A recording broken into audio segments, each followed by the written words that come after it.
Joining us now is John Antapasis, Emergency Coordinator with Tampa Fire Rescue. John, thank you so much for being here.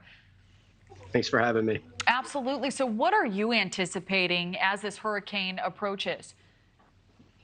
So we're anticipating pretty much a Category A evacuation level has already been called because of the storm surge that we're anticipating to come once the storm passes our area and the bay and those waters start to come into our low-lying areas near the coast of the city of Tampa. So as such, we have made that evacuation order. Level A, go ahead and made that call, get those residents out of those low-lying areas for that potentially life-threatening storm surge coming to our area. And would you mind describing some of the preliminary measures you have in place right now? Yeah, we actually have our emergency operations center has been activated since this morning. We've been giving out sandbags to the public since Sunday.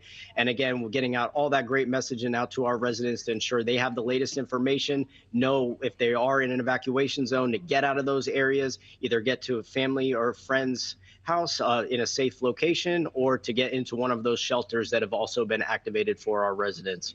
And that is so important.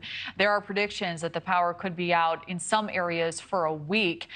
So how do you prepare for something like that? We work really closely with our electric company, TECO. They're actually here in our emergency operations center as well, so we can coordinate any information that we need with them. We have push teams that actually go out post-storm, and they'll start identifying those down trees and down power lines so that we can relay that back to the electric company to get those triaged and try to restore power as quickly as possible. And what are you telling people? There are always some who plan to stay and ride out the storm. Do you mind highlighting the dangers of doing that?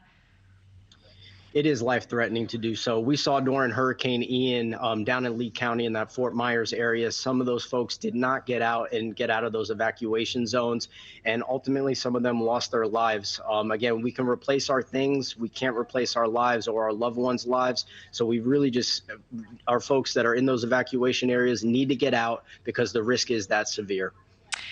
Great advice. Do you believe the state is ready for something like this?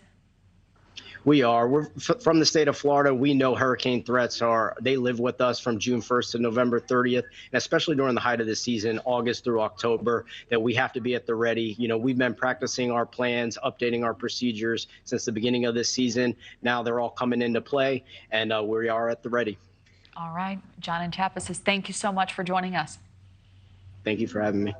Thank you for watching. Go to newsnationnow.com to find NewsNation on your television provider. And don't forget to click the red subscribe button below to get more of NewsNation's fact-driven, unbiased coverage.